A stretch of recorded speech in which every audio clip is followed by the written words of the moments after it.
নেত্রকোনায় medico diagnostic সেন্টারের উদ্যোগে free medical ক্যাম্পের আয়োজন করা হয়েছে।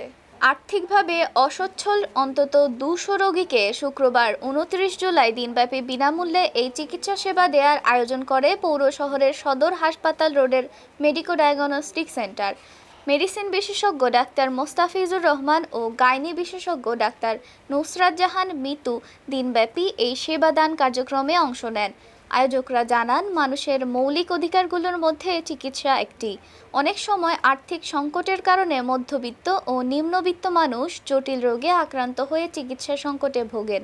তাদের কথা মাথায় রেখে জনসাধারণের দোরগোড়ায় বিনামূল্যে চিকিৎসা সেবা পৌঁছে দিতেই এই আয়োজন করা হয়েছে।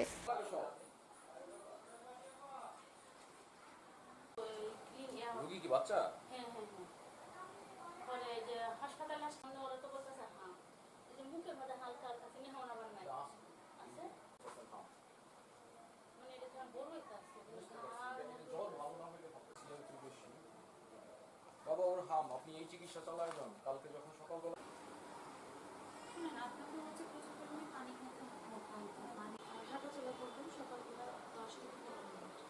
মুস্তাফিজুর রহমান। আজকে ফ্রি হেলথ ক্যাম্পে আমরা আসলে মেডিসিন, ডায়াবেটিস, কার্ডিওলজি, স্ট্রোক এই ডিপার্টমেন্ট এবং গাইনি ও ইনফার্টিলিটি বা বন্ধ্যাত্বের ওপর আরেকজন ডাক্তার পেশেন্ট দেখছি।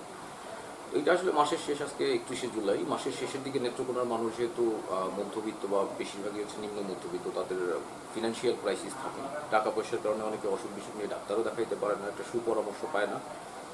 আমি আগেও একটা ফ্রি হেলথ ক্যাম্প করেছিলাম, তো সেইটার উপর বেসিস করে মানুষজনের একটা দাবি ছিল যে স্যার আরেকটা করেন, কারণ অনেক রুগী ওই দিন দেখাইতে পারে নাই বা আসতে পারে নাই সময়ের জন্য। ওইটার কনসিকুয়েন্স ওয়াইজে আমরা আজকে আরেকটা ফ্রি হেলথ ক্যাম্প অ্যারেঞ্জ করলাম এবং এখানকার সাধারণ মানুষজন এবং ক্রিটিক্যাল রোগী যারা আছে তাদেরকে একটা সুচিকিৎসা বা সুপরামর্শ দেওয়ার চেষ্টা করতেছি। অ্যাকচুয়ালি আমি যেহেতু নেত্রকোনার মানুষ, আমি আমার নিজের এলাকার জন্য একটা ভালো কিছু করার প্রয়াস থেকেই এই প্রচেষ্টা।